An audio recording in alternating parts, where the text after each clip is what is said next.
ये बस, मी पण तयारच आहे. अजून 10 वाजला 2-3 मिनिटं आहे. स्वानंदीने सांगितले बरोबर 10 वाजता ती आपली माफी मागणार आहे. मायने राहून आल्यापासून सत्य जेव्हा पुस्त झाली अगदी. ललिता, तू हे माफी प्रकरण कॅन्सल कर गं. अगं काय बोलतेस तू? त्या दिवशी फार नाक वर करून बोलत होते, आता घेऊ दे ना नाक मुठीत जरा. नको ग, राहू दे. अगं काय झालं, का असं बोलतेस तू? अगं मी इथे आले ना तर मला स्वानंदीचा मेसेज आला. स्वानंदीचा मेसेज तुला? हो, काय म्हणते? थांब तुला वाचून दाखवतो.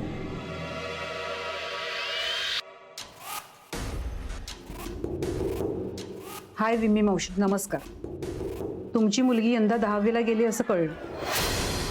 तिला जर ट्युशनची गरज असेल तर मला सांगा, मी चांगलं शिकवेन तिला.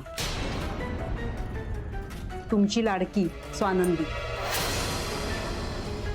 बापरे, म्हणजे तुला लग्नाची मुलगी नाहीये? हे कळलंय स्वानंदीला.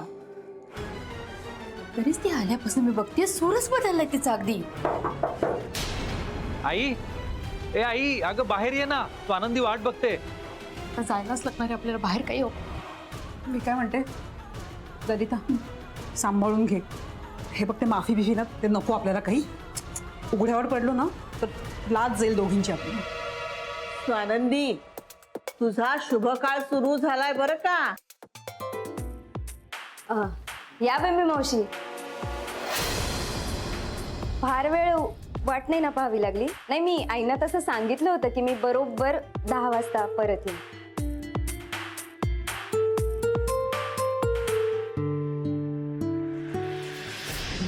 तू कुठे बाहेर गेली होतीस का? नाही नाही, आत्ता कुठेच गेले नव्हते मी. पण काल मी विम्मी मावशींच्या घरी त्यांच्या मुलीला सॉरी म्हणायला गेले होते. नाही म्हणजे ज्या मुलीचं लग्न मोडलंय तिची माफी मागायलाच हवी ना. अहो पण अगं एवढं काय त्यात, तू सुद्धा माझ्या मुलीसारखीच आहेस ना. काय ग ललिता? हो, मुलीसारखी नाही, मुलगीच आहे ती माझी. आणि आजी म्हणत होत्या की स्वानंदी माहेरी गेली तरी माझीच आठवण काढत होती. हो ना आजी? हो हो हो, तर आई तुम्ही तर माझ्या आयुष्यात सगळ्यात खास आहात. तुम्हाला कशी विसरेन मी?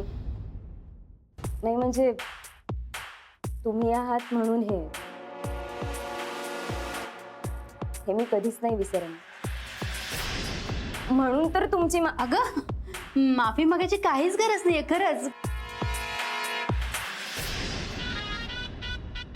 काय विमी, हो ना? हो ना अगं, राहू दे राहू दे. आई नाही, मावशीच्या मुलीचं लग्न मोडले, तिला मागू दे माफी.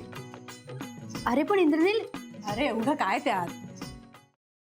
Paneer mushroom stick with barbecue sauce करण्यासाठी लागणारे साहित्य: किसलेलं गाजर, उकडलेला बटाटा, पनीर, तांदूळाचं पीठ, रवा, मटार, मशरूम, कोबी, मीठ, मिरची, कोथिंबीर आणि बार्बेक्यू सॉस. कृती: प्रथम एका बाउलमध्ये किसलेलं गाजर, उकडलेला बटाटा, कुस्करलेलं पनीर, मटार, मशरूम, हिरवी मिरची, कोथिंबीर, कोबी, मीठ आणि तांदूळाचं पीठ घालून सर्व एकजीव करून घ्यावं. तयार मिश्रणाच्या स्टिक बनवून रव्यामध्ये घोळवून गरम तेलात तळून घ्याव्यात आणि सर्व्ह कराव्यात.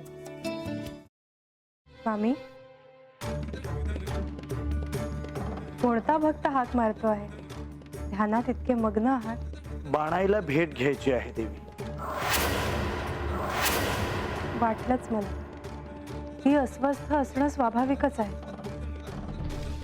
तिच्या दृष्टीने हे सारंच गोंधळून टाकणार आहे. अशा वेळी तिला तुम्हाला किंवा मला भेटावं असं वाटणं हे स्वाभाविक आहे. नमस्ते अंकल जी, वो हमें आपसे. कशा करता आलास तू इथे? विकीची चारी करायला? काय समजतो काय स्वतःला तू?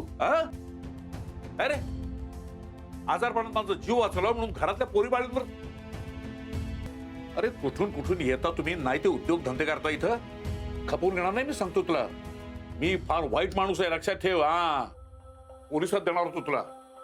केवळ विकी आडवा आला म्हणून लक्षात ठेवलं, ते इथून दिंड काढणार होतो तुझी मी. मामा, आता आपण काहीच करू शकत नाही.